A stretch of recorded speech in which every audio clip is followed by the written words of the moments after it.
Nematode পৃথিবীব্যাপী ফল আর সবজি উৎপাদনের ক্ষেত্রে বিশাল লোকসানের জন্য দায়ী। রুটনট নেমাটোড নামক এক ধরনের ছোট পোকা যা মাটিতেই থাকে আর তার লার্ভা গাছের গোড়ায় গিয়ে আক্রমণ করে। নেমাটোড গাছের গোড়ার ভেতরে প্রবেশ করে বংশবৃদ্ধি করতে শুরু করে, ফলে শিকড়ে ক্ষত তৈরি হয়। এরা শিকড়ের মধ্যে থেকে জল ও পুষ্টি টেনে নেয়, ফলে ক্ষতিগ্রস্ত গাছটি বেশি বাড়তে পারে না। ভারতে নেমাটোডের সমস্যা প্রথম রিপোর্ট করা হয় 1901-এর গোড়ার দিকে দক্ষিণ ভারতে। এরপর ভারতের বিভিন্ন বৈজ্ঞানিকরা দেশের ভিন্ন ভিন্ন অঞ্চলের ভিন্ন ভিন্ন ফসলে নেমাটোড ইনফেকশনের কথা উল্লেখ করেছেন।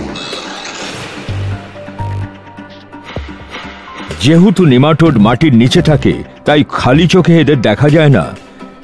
কৃষকেরা নেমাটোডের উপদ্রবের লক্ষণগুলি বুঝতে পারে না, ফলে তারা এটাকে ফাঙ্গাল অসুখ বা ব্যাকটেরিয়াল উপদ্রব বা পুষ্টির অভাব বা শারীরিক ব্যাধি ইত্যাদির সঙ্গে গুলিয়ে ফেলে।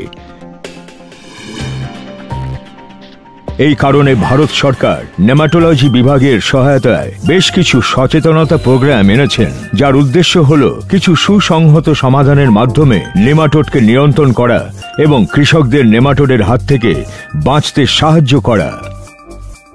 পলি হাউসের ক্ষেত্রে নেমাটোডের সমস্যা আরও বেড়ে যায়, কারণ ওখানকার পরিস্থিতি নেমাটোডের বিকাশের জন্য সবথেকে অনুকূল। এই জন্য কৃষকদের পক্ষে ফসলের সুরক্ষা বেশ মুশকিলের কাজ হয়ে দাঁড়ায়। এমনকি কখনো কখনো তারা সমস্ত ফসল শিকড় থেকে উপড়ে ফেলতে বাধ্য হয়। নেমাটোডের সমস্যার কারণে ওদেরকে যথেষ্ট লোকসানের সম্মুখীন হতে হয়। বর্তমানে নেমাটোড নিয়ন্ত্রণের উপায় হল বিষাক্ত অণু। এটা কিন্তু নেমাটোড নিয়ন্ত্রণের স্থায়ী পন্থা নয়, কেননা এর কার্যক্ষমতা কম, যে কারণে কৃষকদের প্রচুর লোকসান হয়। নেমাটোড নিয়ন্ত্রণের জন্য পেশ করা হচ্ছে এক বৈপ্লবিক উদ্ভাবন। বায়ার প্রস্তুত করেছে ভেলাম প্রাইম, প্রযুক্তিগতভাবে উন্নত এক নেমাটিসাইড। ভেলাম প্রাইম নেমাটোড নিয়ন্ত্রণের জন্য একটা নতুন উপায় পেশ করেছে। এটি প্রথম এমন একটি নেমাটিসাইড যা কৃষকদের শরীর ও পরিবেশের কোনো রকম ক্ষতি হতে দেয় না এবং ফসলকেও সুরক্ষিত করে। বায়ারের ভেলাম প্রাইম নেমাটোড নিয়ন্ত্রণের টেকসই ও দীর্ঘমেয়াদী উপায় পেশ করেছে। ড্রেঞ্চ ইরিগেশন বা ড্রিপ ইরিগেশনের মাধ্যমে যখন এটিকে মাটিতে প্রয়োগ করা হয়, তখন এটি সোজা শিকড়ে বা গাছের গোড়ায় পৌঁছে যায়। বারবার নেমাটোডের ওপর এটা ব্যবহার করলে তা শক্তিহীন হয়ে পড়ে এবং সূঁচের মতো আকার ধারণ করে মরে যায়। এটি লার্ভাকে বংশবৃদ্ধি থেকে বিরত করে ও শিকড় ধ্বংস করার হাত থেকে রক্ষা করে। সুস্থ শিকড় গাছের বিকাশ ও উৎপাদন বৃদ্ধিতে সাহায্য করে। দ্বিতীয়বার অসুখ করার সম্ভাবনা কম দেখা যায়, যা সাধারণত নেমাটোডের উপস্থিতির জন্য দেখা যেত। কার্যপদ্ধতি: মাইটোকন্ড্রিয়া হল নেমাটোডের অপরিহার্য পাওয়ার প্লান্ট। ভেলাম প্রাইম বেছে বেছে নেমাটোডের মাইটোকন্ড্রিয়াল রেসপিরেটরি চেনকে ভেঙে দেয় এবং এই বাধা প্রাপ্তির কারণে নেমাটোডের সেলুলার এনার্জি বা এটিপি খুব দ্রুত ও তীব্রভাবে ক্ষয় হতে থাকে। ভেলাম প্রাইম এমন এক প্রথম নেমাটোসাইড যা কমপ্লেক্স 2-কে বাধা দিয়ে কাজ করে এবং নেমাটোড নিয়ন্ত্রণে নতুন পদ্ধতিও পেশ করে। ভেলাম প্রাইম প্রয়োগ করার পর নেমাটোড সূচের আকারে পরিণত হবার পর নিষ্ক্রিয় হয়ে যায়। প্রয়োগ করার আধ ঘন্টা পর চিকিৎসার প্রথম লক্ষণ নজরে আসে আর 1-2 ঘন্টা বাদে নিষ্ক্রিয় হয়ে যায়।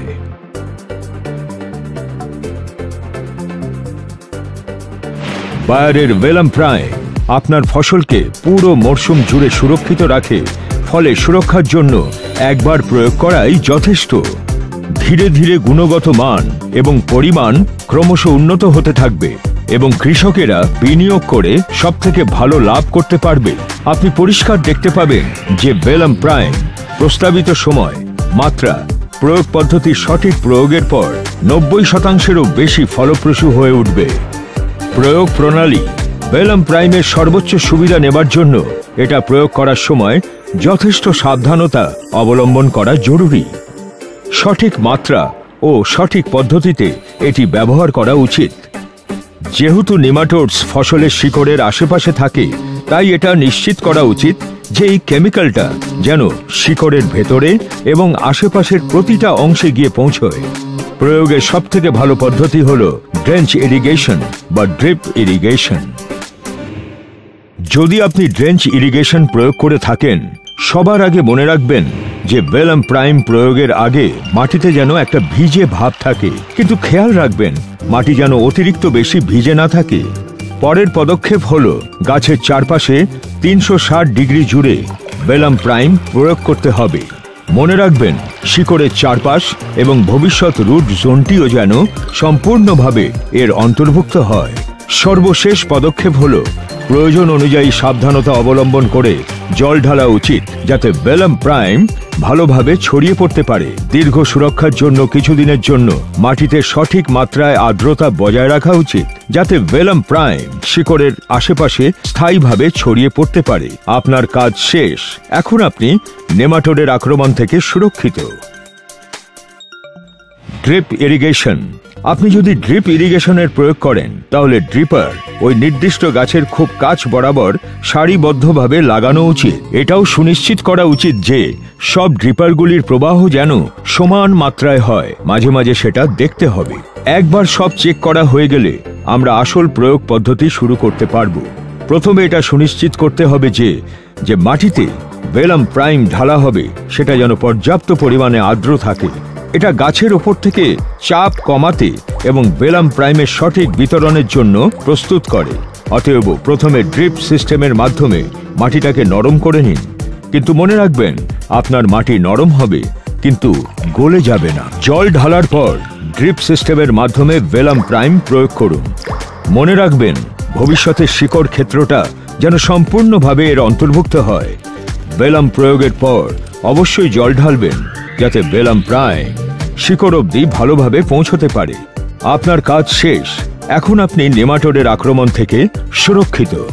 মনে রাখবেন, সুফল পেতে গেলে উল্লেখিত পদক্ষেপগুলি অবশ্যই পালন করবেন, কেননা যদি কেমিক্যাল শিকড় অবধি সঠিকভাবে না পৌঁছাতে পারে, যা মাটিতে অত্যধিক জল থাকার জন্য ধুয়ে যেতে পারে, সেক্ষেত্রে নিয়ন্ত্রণ ঠিকভাবে হবে না।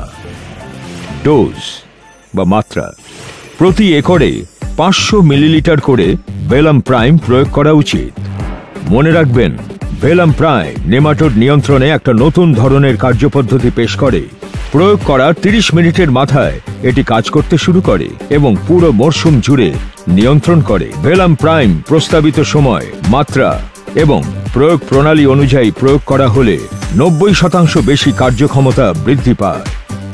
ভেলাম প্রাইম কৃষকদের শরীর এবং পরিবেশের কোনো রকম ক্ষতি হতে দেয় না এবং ফসলকেও সুরক্ষিত করে। আপাতত আমাদের কাছে টমেটোর ওপর লেবেল ক্লেম আছে।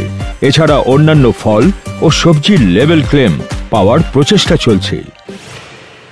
বায়ারের ভেলাম প্রাইম বিপ্লবের অংশীদার হন।